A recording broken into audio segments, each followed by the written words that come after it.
Benjamin Berger, bonjour. Bonjour Olivier. Directeur associé de Simalp, ici présent au salon Rent Immobilier et Nouvelles Technologies. Alors bon, Simalp, la montagne, mais quand même on va préciser. Oui, Simalp, c'est notre petit réseau d'agences immobilières spécialisées dans l'immobilier de montagne, et plus précisément dans les stations de ski et les villages de montagne. C'est notre petit réseau indépendant. Nous sommes 3 propriétaires indépendants. Nous avons créé Simalp il y a 19 ans. Et nous avons aujourd'hui 18 agences et un siège social basé à Albertville. 18 agences réparties sur les départements de la Haute-Savoie, de la Savoie, de l'Isère et des Hautes-Alpes. Très bien. Alors, comment se porte ce marché immobilier à la montagne après des années de Covid, des années de crise sanitaire? Est-ce que c'est reparti? Est-ce qu'il y a des nouvelles tendances? Déjà, comment se porte l'activité? Alors c'est vrai, si on fait une petite rétrospective, Olivier, le marché avait souffert car il est extrêmement corrélé à l'attractivité touristique de nos destinations. Donc il a été mis à l'arrêt d'un point de vue locatif pendant le Covid et il est reparti très fort comme à l'instar de beaucoup de marchés immobiliers. Il a toujours le vent dans le dos aujourd'hui. Il y a plein de petites particularités dans ce marché de l'immobilier de montagne. C'est c'est un immobilier résidentiel, donc qui est haut de gamme. On s'adresse à des propriétaires français essentiellement, aujourd'hui c'est 80% des clients, mais également britanniques, belges, etc., essentiellement d'Europe continentale, qui viennent acheter une résidence secondaire, plutôt haut de gamme. Donc c'est une particularité, c'est un marché qui est un petit peu plus à l'épreuve des balles et des aléas monétaires, financiers, etc., sans dire que c'est un marché qui n'en souffre jamais. En tout cas, il est pour l'instant complètement en marge des aléas qu'on peut commencer à ressentir sur l'immobilier traditionnel. L'autre particularité de ce marché, c'est l'immobilier locatif, qui est l'immobilier de vacances, au week-end, à la semaine, sur des courts séjours, qui préfigure toujours ce qui va se passer en immobilier transactionnel. Aujourd'hui, au moment où on parle, on est à 1 mois de l'ouverture du grand rideau rouge dans nos stations, où on va ouvrir nos remontées mécaniques, nos commerces, etc. Et on a une avance d'attractivité, d'affluence dans nos stations qui est de plus de 50% sur des années déjà assez bonnes. Les années post-Covid étaient plutôt bonnes.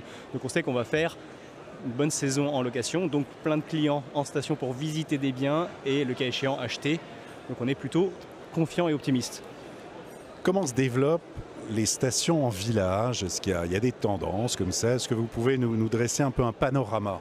Ce qui est intéressant dans le développement que vous dites, Olivier, c'est que l'hôtellerie préfigure toujours ce qui va se passer en matière d'immobilier dans ces villages de montagne. Quand on voit des gros porteurs, des institutionnels, des noms prestigieux à l'international, on peut citer le Club Med, le Four Seasons, on peut citer même des établissements en marge de l'hôtellerie comme la Folie Douce ou d'autres établissements de la restauration, souvent des groupes parisiens qui viennent s'implanter à la montagne. Ça met le feu des projecteurs sur des destinations dont on sait qu'elles captent une clientèle ou une nouvelle clientèle qui va rajeunir, donner un coup de boost, un coup de fouet à cette destination.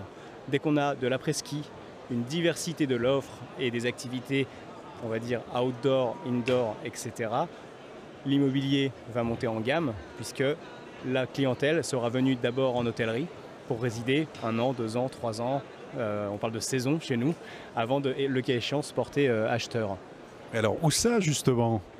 Quels sont les bons conseils dans le domaine? Où ça? Est-ce qu'il y en a qui se dégagent un petit peu, vous qui êtes au cœur des tendances? Chaque année, on peut citer quelques destinations qui ont un petit peu plus le vent dans les voiles.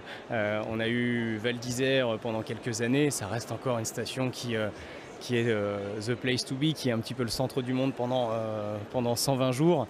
On peut citer Courchevel et des marchés extrêmement matures comme Méribel, etc. Comme Megève qui pourtant tire encore son épingle du jeu avec un renouveau justement de son après-ski, de son offre de restauration, de son offre culturelle, de son offre sportive, alors même que c'est une station village, plus basse en altitude que des stations orientées ski, et qui a justement un renouveau de cette clientèle. On peut parler de Morzine, qui est également une station de Haute-Savoie, qui est également une station village, donc de basse altitude, qui capte justement une nouvelle offre hôtelière, une nouvelle offre immobilière, des promoteurs qui s'y intéressent et qui donc vont capter une clientèle française, mais également britannique, puisqu'on est à seulement 1 heure de l'aéroport de Genève, donc proche de Londres. Très bien. Alors quand on est investisseur, que justement on se lance dans le locatif avec les chalets. Quels sont vos bons conseils en matière de stratégie d'investissement et stratégie locative? On adore cette question chez Simalp parce que c'est aussi le cœur de notre métier, la commercialisation de vacances. Le bon conseil, c'est d'abord de savoir ce qu'on veut en matière de rentabilité et aussi de rentabilité plaisir. Quand j'achète un appartement ou un chalet à la montagne, je vais l'occuper. Est-ce que je vais l'occuper Noël, Nouvel An, février, Pâques? En somme, est-ce que je vais venir avec mes enfants sur les vacances scolaires? Si j'y viens, je vais mécaniquement impacter mon revenu locatif. Si je n'y viens pas, je vais maximiser mes revenus locatifs puisque ce sont évidemment les semaines qui ont le plus de pression de la demande, donc les semaines les plus rentables. Maintenant, il y a aussi quelque chose de beaucoup plus subtil que ça s'appelle le channel, donc la distribution. Est-ce que je vais aller sur Booking, Airbnb, HomeAway, Abritel, etc. Aujourd'hui, chez Simalp, des plateformes de distribution, il y en a une cinquantaine. Quand on est chez Simalp, on est diffusé en temps réel sur une cinquantaine de plateformes. Donc, la distribution sélective, c'est aussi quelque chose qui permet de lever le curseur du remplissage et donc de la rentabilité locative. Ensuite, il y a le produit intrinsèque. Comment je le décore? Est-ce que je mets quelque chose d'universel, d'intemporel? Est-ce que je vais y mettre plus d'aspérité personnelle, etc. Là-dessus, les propriétaires sont chez eux et ils ont parfaitement liberté et voix au chapitre. Benjamin Berger, merci beaucoup. Merci Olivier.